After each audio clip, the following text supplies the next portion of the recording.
Friends ఈరోజు IRCTC stock గురించి discuss చేసుకుందాం. ముందుగా మనం ఏంటంటే దీనికి క్లాప్స్ కొడదాం. ఎవరైతే ఈ స్టాక్ని హోల్డ్ చేస్తున్నారో వాళ్ళు నిజంగా లక్కీ అని చెప్తున్నాం. ప్రస్తుతం ఏంటంటే దీని యొక్క మార్కెట్ క్యాపిటలైజేషన్ మనకి 87,000 ఉంది ఫ్రెండ్స్. ప్రస్తుతం ఉన్న కరెంట్ మార్కెట్ ప్రైస్ని బట్టి మనం చూసుకున్నట్టయితే అక్టోబర్లో స్టార్ట్ అయింది 2019లో.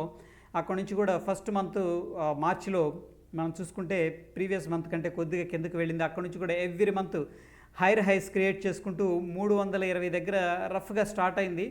అక్కడ నుంచి కూడా 5,500 రూపాయల దాకా వెళ్ళింది ఫ్రెండ్స్. ఇంకా కూడా ఎక్స్టెండెడ్ ర్యాలీ కొనసాగిస్తుందా, దీంట్లో ఇన్వెస్ట్ చేయొచ్చా అనేది చూద్దాం. వీళ్ళ యొక్క బిజినెస్ మోడల్ అనేది చూసుకుంటే సింపుల్గా ఫ్రెండ్స్, ఇక్కడ మనకి ఐఆర్సిటీసీ అబ్రివేషన్ ఏంటంటే Indian railway catering and tourism corporation. అయితే వీళ్ళు ఏంటంటే ప్రస్తుతం వీళ్ళ బిజినెసెస్ మన ఇండియన్ రైల్వేస్కి సర్వీసెస్ అందిస్తున్నారు. దాంట్లో catering and hospitality, internet ticketing అంటే మనం చాలామంది టికెట్స్ బుక్ చేసుకుంటాం, ఆ services, travel and tourism, package drinking water. కొత్తగా ఏంటంటే వీళ్ళు రైల్ నీర్ అని కూడా ప్రవేశపెట్టారు. వీళ్ళే వాటర్ని శుద్ధి చేసి బాటిల్ వాటర్ అందించడం అని చెప్పేసి లక్ష్యం, తక్కువ ధరకే. ఓవరాల్గా ఏంటంటే మోనోపోలీ బిజినెస్ అని చెప్పేసి చెప్పొచ్చు ఫ్రెండ్స్. డివిడెండ్ హిస్టరీని మనం చూసుకున్నట్టయితే ప్రస్తుతం 2020లో ఫిబ్రవరి 24న ఇంట్రిమ్ డివిడెండ్ 10 రూపీస్ ఇచ్చారు. దాని తర్వాత ఫైనల్ డివిడెండ్ మనకి క్యాష్ డివిడెండ్ 2.5 రూపీస్, దాని తర్వాత 5 రూపీస్ అనేది ఇవ్వటం అనేది జరిగింది. ఓవరాల్గా ఇట్స్ ఓకే. అదే ఫ్రెండ్స్, ఓవరాల్గా మనం చూస్తే షేర్ హోల్డింగ్ ప్యాటర్న్ అనేది చూద్దాం. టోటల్గా ప్రమోటర్స్ 67.4% అనేది హోల్డ్ చేస్తున్నారు. దాని తర్వాత mutual funds 4.78%, other domestic institutions 3.7%, foreign institutions 7.8%, retailers చూడండి ఫ్రెండ్స్, వెరీ ఇంట్రెస్టింగ్గా 16% అనేది హోల్డ్ చేస్తున్నారు. అయితే క్వార్టర్ ఈ చేంజెస్ అనేది వస్తూ ఉంటాయి. అవి కూడా ఎలా ఉన్నాయో చూద్దాం. ముఖ్యంగా ప్రమోటర్ హోల్డింగ్ చూసినట్టు ఫ్రెండ్స్ మనకి జూన్ సెప్టెంబర్ 87%. దాని తర్వాత ఫిక్స్డ్ కాన్స్టెంట్ అనేది మెయింటైన్ అవ్వటం జరుగుతుంది. మనకి ఐపీఓ లిస్టింగ్ అయిన దగ్గర నుంచి కూడా 67.4% అనేది వాళ్ళు మెయింటైన్ చేయడం జరిగింది ఫ్రెండ్స్. మ్యూచువల్ ఫండ్స్ అదేవిధంగా చూసుకున్నట్టే మనకి డిసెంబర్ 20 నుంచి గ్రాడ్యువల్గా పెరిగినప్పటికీ తగ్గుముఖం అనేది క్లియర్గా కనిపిస్తుంది వయా మ్యూచువల్ ఫండ్స్, గమనించండి. డొమెస్టిక్ ఇన్స్టిట్యూషన్స్ లైక్ ఎల్ఐసి అనుకోవచ్చు, లేదంటే అదర్ మ్యూచువల్ ఫండ్స్ వాళ్ళు ఏంటంటే ఇక్కడ డిసెంబర్లో స్టార్ట్ చేసి అగ్రెసివ్గా పెంచినప్పటికీ కొద్దిగా సెప్టెంబర్ క్వార్టర్లో తగ్గుముఖం అనేది పట్టింది.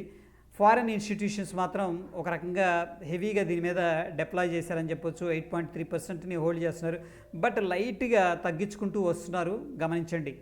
అదేవిధంగా ఫైనల్గా మనలాంటి వాళ్ళు అంటే రిటైలర్స్ అనేవాళ్ళు 16% అనేది అండ్ డిసెంబర్ మంత్లో 17.4%. ఓవరాల్గా ఏంటంటే మన రిటైలర్స్ ట్రెండ్ మాత్రం చాలా స్ట్రాంగ్గా ఉందని చెప్పేసి వయా డేటా అనేది కనిపిస్తూ ఉంది.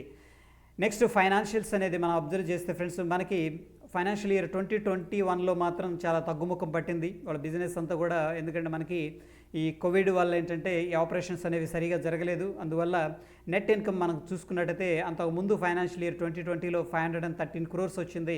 బట్ ఏంటంటే దాని ఇంపాక్ట్ వల్ల మనకి ఓన్లీ 190 crores మాత్రమే ఉంది. ఓవరాల్గా ఏంటంటే డౌన్ ట్రెండ్ అనేది కనిపిస్తూ ఉంది. బట్ అగైన్ ఏంటంటే మోనోపోలీ బిజినెస్ కాబట్టి చాలామంది ఆసక్తిగా ఎదురు చూస్తూ ఉన్నారు, ఇన్వెస్ట్ చేస్తున్నారు. టెక్నికల్గా ఒకసారి చార్ట్ అనేది చూసుకుంటే ఫ్రెండ్స్, మనకి డైరెక్ట్ లిస్టింగ్ గెయిన్స్ అనేది ఇవ్వడం జరిగింది. ఓకే, ఇక్కడ మనం అబ్జర్వ్ చేస్తే అరౌండ్ ఏంటంటే 450 అనుకోవచ్చు, 500 అనుకోవచ్చు.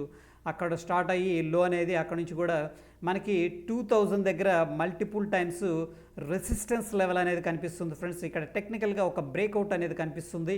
సో మనం కొద్దిగా బ్రేక్అవుట్ మీద ఫోకస్ చేస్తే కొద్దిగా స్టాప్ లాస్ అనేది తీసుకోవచ్చు, ఇక్కడ ఎంట్రీ అనేది తీసుకోవచ్చు. బట్ బ్యూటిఫుల్గా ఏంటంటే ఒక రకంగా 45 degrees మూవ్ అనేది దీంట్లో కనిపిస్తుంది. ప్రస్తుతానికి ఎటువంటి సెల్లింగ్ ప్రెషర్ అయితే మార్కెట్లో లేదు ఫ్రెండ్స్. ఓవరాల్గా టెక్నికల్గా చూసినట్టయితే అదేవిధంగా మనం ఒకసారి ఇండికేటర్స్ అనేది అబ్జర్వ్ చేద్దాం. ప్రస్తుతానికి ఏంటంటే ఫ్రెండ్స్ మనకి అరౌండ్ 90 దగ్గర ట్రేడింగ్ అనేది అవుతుంది వీక్లీ టైం ఫ్రేమ్లో.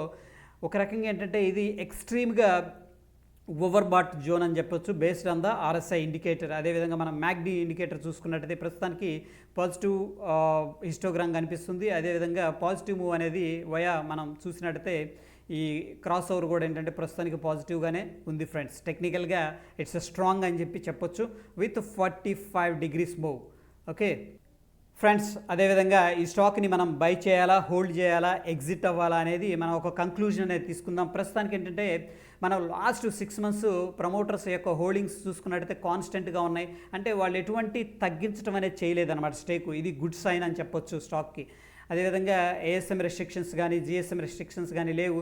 ఇది ఏంటంటే ఒక రకంగా దీంట్లో ఎటువంటి వొలటాలిటీ అనేది కనిపించినా వీళ్ళు ఏం చేస్తారంటే సెబీ వాళ్ళు కొన్ని రెస్ట్రిక్షన్స్ అనేది ఇంపోజ్ చేస్తారు. దీనివల్ల ఏంటంటే వాళ్ళ యొక్క గుడ్ విల్ అనేది తగ్గిపోతుంది. బట్ ఇది మాత్రం అలాంటి ఎటువంటి రెస్ట్రిక్షన్స్ దీంట్లో లేవు కాబట్టి ఇట్స్ ఎ గుడ్ స్టాక్ ప్రస్తుతానికి. నెక్స్ట్ ఫ్రెండ్స్, ఇక్కడ pledged promoter holding is insignificant. ఎవరైతే దీంట్లో హోల్డ్ చేస్తున్నారో ప్రమోటర్స్ వాళ్ళు ప్లెడ్జింగ్ అనేది చాలా తక్కువగా చేశారు, మైనర్ అనమాట. అందుకని ఇది కూడా గుడ్ సైన్.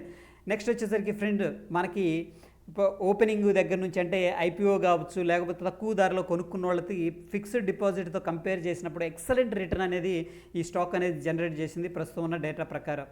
అదేవిధంగా దీంట్లో డ్రాబ్యాక్స్ కూడా ఉన్నాయి ఫ్రెండ్స్. దాంట్లో ఏంటంటే లాస్ట్ 3 months మన డేటాను చూసుకున్నట్టయితే మ్యూచువల్ ఫండ్స్ 2.5% తగ్గించారనమాట స్టేకు.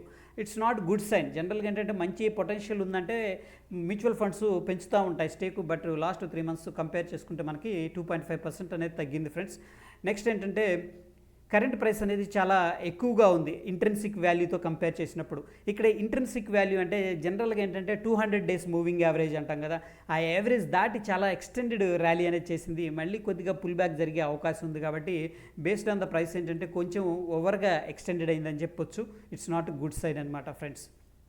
ఓకే, ఈ రెండు కూడా డ్రాబ్యాక్. నెక్స్ట్ స్టాక్ ఏంటంటే 2.82 times వొలటైల్గా ఉందన్నమాట. నిఫ్టీ సపోజ్ 1 రూపీ మూవ్ అవుతుంది అనుకోండి, ఇక్కడ వచ్చేసరికి ఇది 2.82 rupees మూవ్ అనేది జరుగుతుంది. either పైకైనా కావచ్చు కిందకైనా కావచ్చు. ఓవరాల్గా ఏంటంటే ఈ స్టాక్ అనేది వొలటైలిటీ చాలా ఎక్కువగా ఉంది. ఎవరైతే ఇన్వెస్టర్ తక్కువ వొలటైలిటీని కోరుకుంటున్నారో వాళ్ళు దీన్ని గమనించగలరు. సో ఫ్రెండ్స్, ప్రస్తుతానికి ఏంటంటే టెక్నికల్గా ఒక సమరీ తీసుకోవాలనుకుంటే ప్రస్తుతానికి ఓవర్ బాట్ జోన్లో ఉన్నాం మనం. ఓకే, అంటే ఎక్కువగా బై చేయాల్సిన లెవెల్ని దాటి పైకి వెళ్ళింది. మనం ఆర్ఎస్ఐ కూడా అబ్జర్వ్ చేస్తే అబౌవ్ 90 అయితే ట్రేడింగ్ అవుతుంది. ప్రస్తుతానికి ఏంటంటే మనం దీన్ని కొద్దిగా కూల్ ఆఫ్ అయిన తర్వాత మళ్ళీ దీన్ని యాడ్ చేసుకోవచ్చు. ప్రస్తుతానికి దీన్ని మనం షార్ట్ చేయాల్సిన నెసెసిటీ అయితే లేదు, బట్ యాడ్ చేసుకోవాలి. బట్ పుల్ బ్యాక్లో యాడ్ చేసుకుంటే మంచిదని చెప్పేసి ఇక్కడ మనకి ఓవరాల్ పిక్చర్ అయితే కనిపిస్తుంది ఫ్రెండ్స్. అది ఫ్రెండ్స్ ఈరోజుకి. ఒకవేళ వీడియో నచ్చితే లైక్ చేయండి, షేర్ చేయండి. Stay tune. ధన్యవాదాలు.